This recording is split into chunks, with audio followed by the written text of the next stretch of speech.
A lot of people will be angry that the Fold 6 wasn't the Fold SE or Special Edition. And I get it. So let's break down why people will feel like that, but also why you should feel optimistic and excited about the future of Samsung's foldables. Let's go. I didn't have this video planned. I wasn't really going to talk about this phone, mainly because it's not really going to be available everywhere. But I've seen a lot of comments online talking about the Fold SE, and a lot of people getting angry that they should have got this for the Fold 6 instead of what they did get. The answer to that is both yes and no. I've dove deep into what the Fold SE is, and I have a bit of an understanding of the business of Samsung, so I can kind of give some perspectives as to why it wasn't the Fold 6, but also why you should want this to succeed. Starting with what the Fold SE is. The Fold Special Edition is basically Samsung's answer to the competitors in the foldable market to try and showcase that they can keep up with technology and they can make a foldable that sort of competes at that space, but they're not ready for it to be everywhere. It is a massive differentiator to what Samsung originally think a foldable should be, which is that narrow cover screen, the one-handed form factor when closed, and a nice pocketable, portable tablet when it's open. The Fold SE kind of changes that. It's bigger.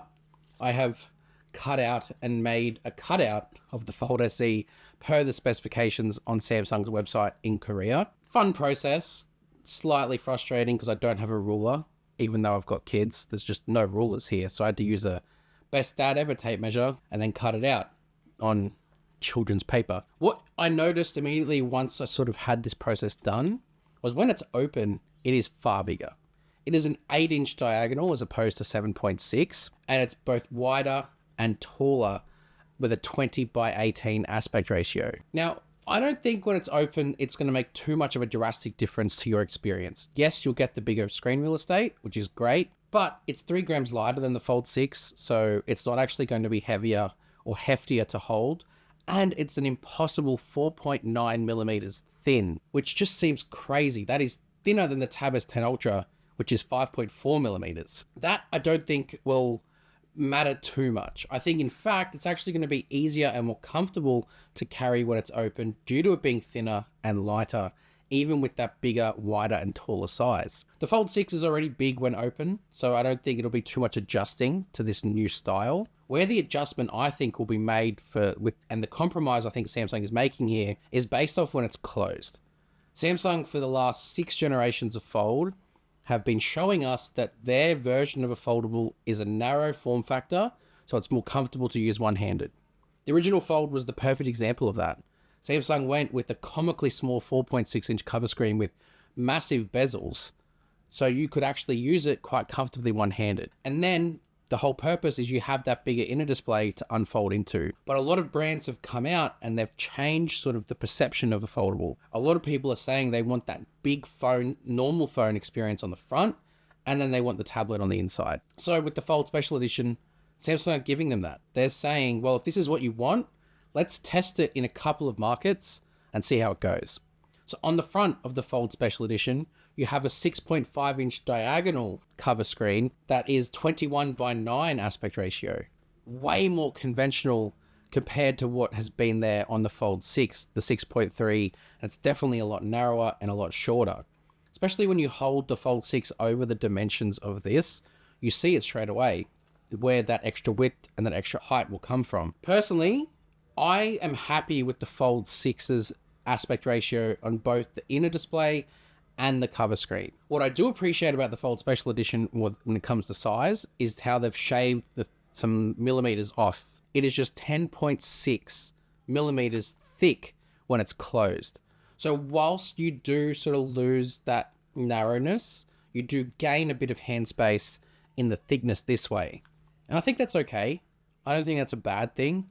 I think what I'd like to see is Samsung marry those two things together. What you also get with the Fold Special Edition is the 200 megapixel main camera. That's going to be a big advantage for flexibility of camera, not just in the flexibility of the form factor, but in the fact that you have resolutions to play with. You're probably going to get sharper, better photos thanks to the improved sensor that's behind it as well. So I think that is probably something that I'm a bit devastated that we've missed out on with the Fold 6. Because if they've made the phone thinner and put in this bigger camera, why couldn't they have done that with the Fold 6? That's probably one for sure I think they could have moved across, hands down. But I also get it, logically from a business sense, Samsung don't want to cannibalize their flagship camera smartphone where the headline camera feature is 200 megapixel main camera. So I get it, I understand, but you're paying a lot of money. If you can make it happen on a thinner foldable, put it on the flagship commercial widely available one. Now that's what the Fold SE is. There's a couple other things as well, like it's got the same size battery, got 16 gigabyte of RAM. Outside of that, there's a lot of similarities. Same processor, same size battery, all that sort of stuff. What a lot of people are going to be asking is why wasn't this the Fold 6? And I can answer that, at least with my opinion. I've got good knowledge behind that. It is very competitive in the foldable space in certain markets. But the thing is, those foldables don't launch everywhere. So making a big risk and changing your entire form factor of a foldable to spread it globally is very expensive. And a lot of people will say that's cost cutting, but when you actually think about it, it's a business. So naturally, they'd probably want to avoid risk. And I'm sure they've discussed it. I'm sure internally conversations took place over making the Fold 6 a bit more like the Fold SE. But when you consider that you need to develop new fabrication plants, you need to develop new manufacturing processes just to accommodate a new form factor and a new sort of size and dimensions, all of a sudden, you start to see where that can sort of break down, because it's a risk to invest in all of that and build it to the scale that they need it to ship it globally. So with that in mind, Samsung decided with the Fold 6 to play it a bit safer. They knew what a winning formula looks like with the foldables on a global scale. They could refine it, making it thinner, drastically reducing the weight, and improving things like the display, the experience surrounding the form factor, having the 2600 nits peak brightness on both inner and cover screen, making it slightly wider and squarer, so you've got a different feeling phone. And Galaxy AI with the Snapdragon 8 Gen 2 for Galaxy also adds that extra layer of experience. I'm not excusing Samsung. They definitely could have done more with the Fold 6, especially after seeing the Fold SE. But on a global scale, you can understand why they avoided the risk, especially as their competitors, those foldables don't launch everywhere. Most of these brands you cannot get on a global scale. And that in itself also tells you a little bit about their perspective. Shipping globally, manufacturing to the scale to ship to everywhere around the world is costly. So they try and maybe avoid that risk too by shipping into markets they know they can be successful in. Whereas Samsung with the Fold 6, they're trying to make folds mainstream, and they do that by shipping it everywhere at a price point that they can be comfortable with manufacturing, that avoids the risk of investing too much. So the Fold SE getting manufactured is Samsung's way of, one, showcasing that they still can keep up, two, showing a little bit of a, now this is, you've got it, show us that you like it, and this is the direction we will take it in. Three, rewarding some loyal customers with based on feedback that they've seen in the market. And their most loyal market is absolutely Korea. And I think they did actually come out and say this is a reward for our most loyal market, which is fair enough. On to my last point, why we should want this to succeed. I get that a lot of people want this now, but we kind of need this to succeed before we can see what Samsung do with it next year. Because if this doesn't do well, you can guarantee Samsung will go back to playing it safe and putting their foldables out there that they know can be digestible. I know it's not food, but it's just a good word that describes what I'm talking about. The Fold 6 was such an easy consumer recommended device. Nice design, incredible form factor, S Pen support.